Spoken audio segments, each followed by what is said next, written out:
నవరసాల సమ్మేళనం మానవ జీవితం. మిగిలిన జీవులకు మనిషికి ఉన్న భేదం అనుభూతిని అనుభవించడం.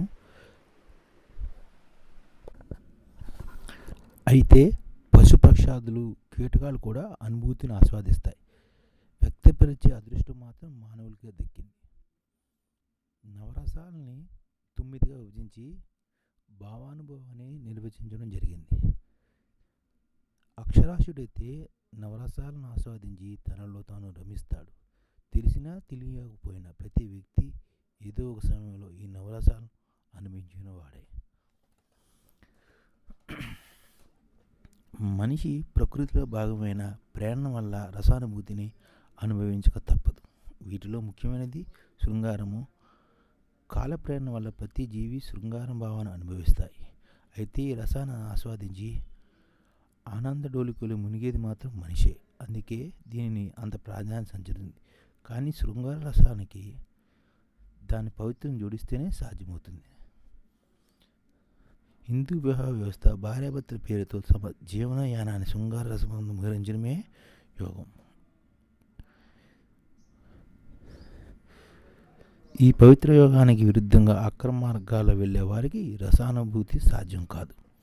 ఇక వీరత్వం ఒక గొప్ప రసానుభవం.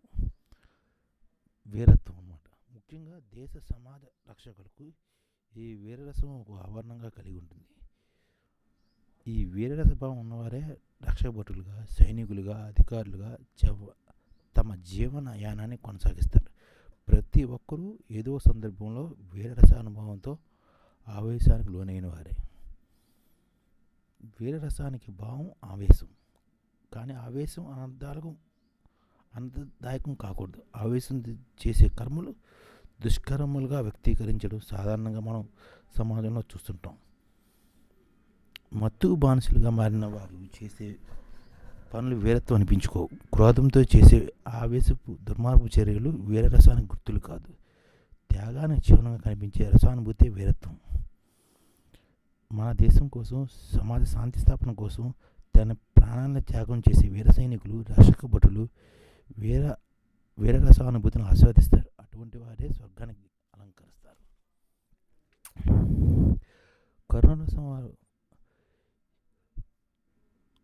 కరుణరసం కలిగి ఉంటారో వారు దుఃఖభావాన్ని అనుభవిస్తారు. మానవ జీవితంలో అత్యంత ఆవశ్యకమైనది కరుణరసం. ఇది కూడా పాషాణ హృదయం సైతం ఏదో ఒక సంఘటనలో కరుణరస అనుభూతితో దుఃఖాన్ని అనుభవించారు. కరుణరసాల నుంచి దుఃఖం చాలా సందర్భాల్లో శ్రేయదాయకంగా మారుతుంది. దీనులను, ఆర్తులను హక్కును చేర్చుకుని ఆదరించేవాడు ఈ కరుణరసాన్ని ఆస్వాదిస్తాడు. ఆపదలో ఉన్న వారికి తమ సర్వస్వాన్ని అర్పించి ఆదుకునే విత్తనశీలులు ఈ కోవకు చెందినవారు. కరుణ లేని వారు మనిషిగా జీవించడానికి చూస్తుంటాం. అటువంటి వాళ్ళ వల్ల కరుణరమని ఆశ్చర్యభావాన్ని వ్యక్తపరుస్తుంది. అద్భుత రసం, ఆశ్చర్యం. ప్రతి ఒక్కరూ తమ జీవితకాలంలో అద్భుత రసానుభూతి పొందిన వారే. ప్రస్తుత విజ్ఞాన శాస్త్ర పరికరాలతో ఎన్నో అద్భుతాలు, ఖగోళ వింతలు, రహస్యాలు తెలుసుకుని అందరూ ఆశ్చర్యానికి లోనవుతున్నవారు. ఈ అద్భుత రసానుభూతి స్వల్పకాలం నిలిచి ఉన్న జీవితాన్ని గుర్తుకు వస్తూనే ఉంటుంది. గుర్తుకు వచ్చినప్పుడల్లా ఆశ్చర్యానికి గురవుతూనే ఉంటాం. కారణజములు మాత్రమే అద్భుతాన్ని సృజిస్తూ ఉంటారు. సామాన్యులు ఆశ్చర్యానుభూతిని ఆస్వాదిస్తారు. ప్రస్తుత ఆధునిక యుగంలో రోదసి యాత్రలు, అంతర్జాలము, చరవాణి ఈ అద్భుత రసానుభూతికి ప్రేరణ కల్పిస్తున్నాయి. అయితే భగవంతుడితో మమేకమైన వారు పొందే అద్భుత రసానుభూతి ఉన్నతమైనది, సాటిలేనిది. ఇక హాస్యరసం యొక్క భావం నవ్వు. ఎవరైనా హాయిగా నిండుగా నవ్విస్తూ ఉంటారో వారు హాస్యరసాన్ని ఆస్వాదిస్తారు.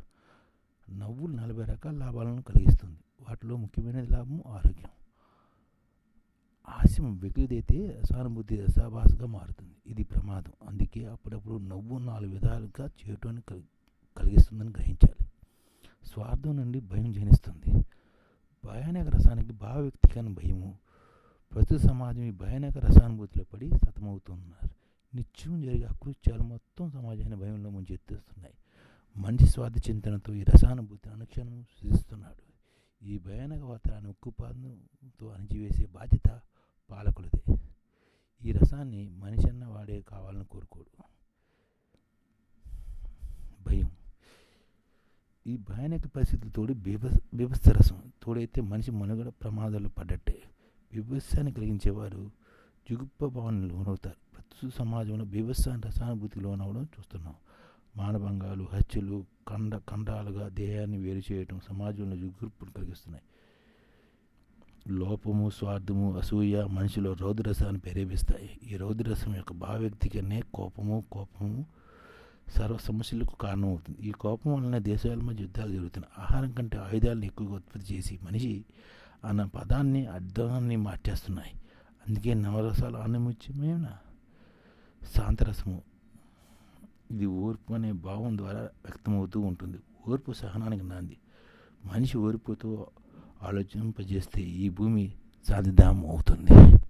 అందుకని ఓర్పుతోనే మానవ సైన్యం, దేశాభివృద్ధి సైన్యం పనిచేస్తుంది.